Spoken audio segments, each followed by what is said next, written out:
اللہ رب العالمین نے فرمایا سورہ ہود کی آیت نمبر 113 میں، وَلَا تَرْكَنُوا إِلَى الَّذِينَ ظَلَمُوا فَتَمَسَّكُمُ النَّارُ۔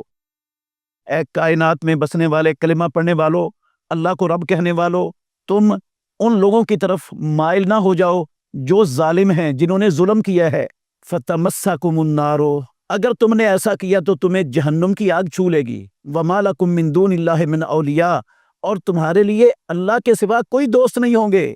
ثُمَّ لَا تُنصَرُونَ، اور تم پھر مدد بھی نہیں کیے جاؤ گے۔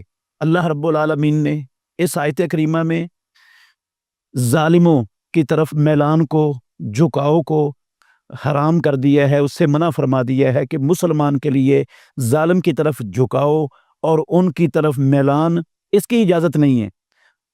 ظالم کی طرف میلان میں ایک تو ہے اس سے دوستی، اس سے محبت، اور اس کے طور طریقوں کو اختیار کرنا، اپنانا، اس کی نقالی اور تقلید کرنا، اسی طرح ان کے ظلم پر چپ رہنا، خاموشی اختیار کرنا ان کے ظلم پر، اور ان کو بطور ریاست تسلیم کرنا، یہ سارا کچھ وَلَا تَرْكَنُوا إِلَى الَّذِينَ ظَلَمُوا کا حصہ ہے۔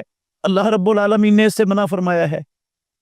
جو ظالم کی طرف میلان ہے نا، اس کا سب سے ہلکا درجہ یہ ہے کہ ان کی ظلم پر خاموشی اختیار کی جائے، چپ سادھ لی جائے، اور بالکل ان کے ظلم کا انکار ہی نہ کیا جائے زبان سے۔ اور اس کا سب سے آخری درجہ ہے ان ظالموں کو بطور ریاست دنیا میں تسلیم کر لیا جائے، اور مسلمان تسلیم کر لیں۔ یہ سب سے بڑا ظلم کی تائید، ظلم کی حمایت اور ظلم کی مدد ہے، جس سے اللہ رب العالمین نے اس آیت کریمہ میں منع فرمایا ہے۔ لہذا اسرائیل کے وجود کو فلسطینیوں کی سرزمین پر بطور ریاست تسلیم کرنا، یہ ان کی زبردست حمایت ہے، ان کی مدد ہے، ان کی تائید ہے، اور ظلم میں، بربریت میں، درندگی میں ان کے ساتھ تعاون ہے، اور اللہ رب العالمین نے اس تعاون سے منع فرمایا ہے اور حرام کیا ہے۔